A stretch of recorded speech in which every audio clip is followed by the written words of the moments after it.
Micro seconds. तो इसी का आंसर आ जाएगा 16 माइक्रो सेकेंड्स, मतलब टाउ की वैल्यू क्या आ गई, 16 माइक्रो सेकेंड्स आ गई है। ठीक है, अब करंट की बात करते हैं। करंट की इक्वेशन क्या होती है हमारी, I is equals to I naught e raise to the power minus t by tau रहता है, राइट। अब आई नॉट को हम क्या लिख सकते हैं, E अपॉन आर इक्विवेलेंट, और ये तो E by e raise to the power minus t by tau तो था ही पहले से। अब अगर मैं मल्टीप्लाई और डिवाइडेड बाय C कर दूं तो मेरी इक्वेशन क्या क्रिएट हो जाएंगी, C इंटू एप्सिलॉन नॉट, ये तो मैक्सिमम चार्ज होता है Q नॉट, डिवाइडेड बाय यहाँ पे आ जाएगा C R equivalent as it is and E raise to the power minus t by tau. तो यहाँ पे एक स्टेप ध्यान में रखने जैसी है कि हमने यहाँ पे multiply and divide by C से किया है। ठीक है, तो अब हमें करंट, ये तो I हो गया, ठीक है, टोटल करंट, बट हमें कहाँ से फाइंड आउट करना है, कौन सा करंट, इस 4 ओम्स के अक्रॉस। तो लेट सपोज यहाँ से I1 करंट फ्लो हो रहा है। ठीक है, तो अब फाइंड आउट करते हैं I1 की वैल्यू। तो I1 थ्रू हम लिख देंगे 4 ओम। ठीक है, 4 ओम, तो हमें I1 की वैल्यू फाइंड आउट करनी है। अब ये क्या हो जाएगा, टोटल करंट I इंटू क्या हो जाएगा हमारा रेजिस्टेंस, जो 8 बाय 8 प्लस 4 आ जाएगा।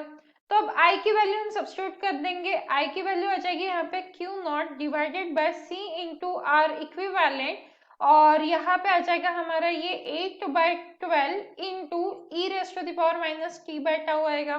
ठीक है, अब देखिए इसमें अगर हम वैल्यूज को सब्स्टिट्यूट कर देते हैं, Q नॉट की वैल्यू अगर हम सब्स्टिट्यूट कर देते हैं तो वो क्या आ जाएंगे, देखिए इनिशियल चार्ज हमें बोला है 160 माइक्रोफैरेड का, तो यहाँ पे हम डाल सकते हैं 160 divided by 6 into R equivalent क्या है हमारा 8 into 4 divided by 8 plus 4, right, ये आर इक्विवेलेंट है, इंटू ये जो 8 बाय 12 ऑलरेडी है तो ये 8 बाय 12 आ गया, इंटू क्या हो जाएगा e raise to the power minus t by tau. अब हम t को क्या कर सकते हैं, टाउ से रिप्लेस कर सकते हैं, बिकॉज टाउ की वैल्यू भी क्या आई है, 16 माइक्रो सेकेंड ही आई है। तो यहाँ पे इंस्टेड ऑफ राइटिंग t, अगर मैं माइनस टाउ बाय टाउ लिख दूं तो यहाँ पे आ जाएगा -1, राइट।